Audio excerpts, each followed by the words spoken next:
Wow, another video, even though you took a week off doing your own thing rather than following up on your last video or project. But you know what? It's actually cool to take a break once in a while and do other things that you want to do rather than tirelessly working on one thing and, going through burnout and stuff. So, you know what? Good on you. Despite spending the week making a speed paint video that's exclusive to your Instagram and Twitter rather than uploading to your main channel because you don't want to continue that trend and actually wanting to put effort into different kinds of art videos, but also had to figure out 1 week's worth of footage because Instagram can only support up to 1 minute and you don't know how to manipulate your socials to make a decent post like a normal person, so you go through it again and again until you get it right. But, A for effort. Dude, I seriously don't know how to start off these videos.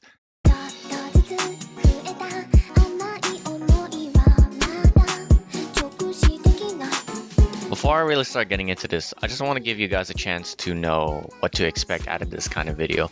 Because if you're here for a comprehensive art tablet video, like a good one, yeah, no, I'm sorry, you're not getting any of that here.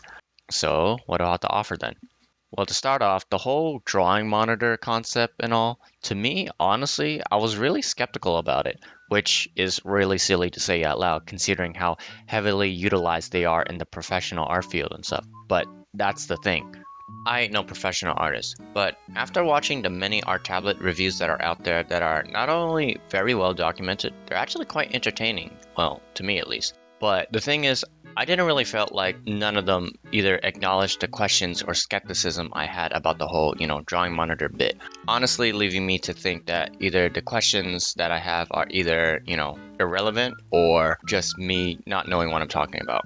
But after some really well-deserved reevaluations and, giving it a chance, I can safely say that owning a drawing monitor has been one of the most positive things to help push my art career forward, and I'm honestly quite happy about it.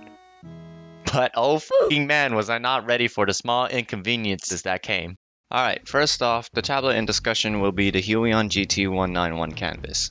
Version 1 to be exact. Now, this ain't no sponsored video, but this is the first and only drawing monitor that I've been using for the past 2.5 years, so I like to think I know what I'm talking about when it comes to operating this.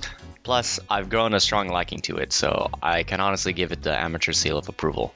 Secondly, if you consider yourself a PC pro gamer, kiss that career goodbye because holy shit, this thing is huge.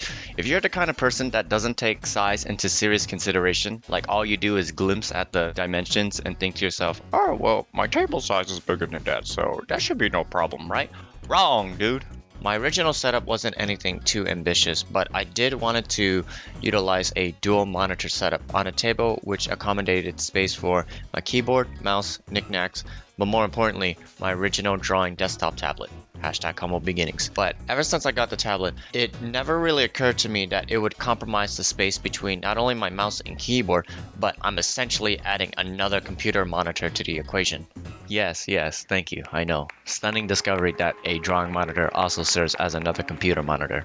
Stupid. But in all seriousness, having a monitor right in front of your face sounds like a good idea at first, but if you really value the comfortability by having your keyboard and mouse together, but also want your tablet to be the center of your main workspace, then I honestly don't know what to tell you because I know for sure that my table cannot accommodate that for both, and the compromise that I went with such a wide stance was such a awkward compromise that it really took me a while to get used to it, really hindering my gameplay performance. But to be honest, I did eventually got used to it, and it really doesn't bother me as much that I'm not as good as anymore. Another important note I would recommend you actually have a good understanding is how does your computer handle its HDMI inputs and outputs to computer monitors, because most drawing monitors usually take standard HDMI.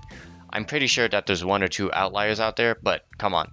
2020, HDMI is the standard. But you'd be surprised how that can also compromise as well too, because here's my story. I had the two computer monitors long before I got the drawing tablet, but what I didn't know is that in order to get video from the PC to the monitor is that I would have to connect HDMI through the graphics card, which is simple enough. But if I wanted to add more monitors to the equation, I only had two other options, which is HDMI 2, which I had no idea existed, and this old looking thing that you would probably see on your teacher's high school projector. But the monitors I had, including the drawing tablet, only took in standard HDMI input. So it took me quite some time to find the right wires to buy so I can have a true triple monitor setup. But if you pop the question, hey, why don't you just use an HDMI splitter? Let me tell you something. An HDMI splitter that I used pretty much only mirrors the same HDMI input. So it doesn't really separate the two monitors into their own dedicated screens. So don't make the same assumption that I did. So you finally got the tablet and wires. You set everything up so you could finally start drawing on your new drawing monitor that covers up the other two monitors.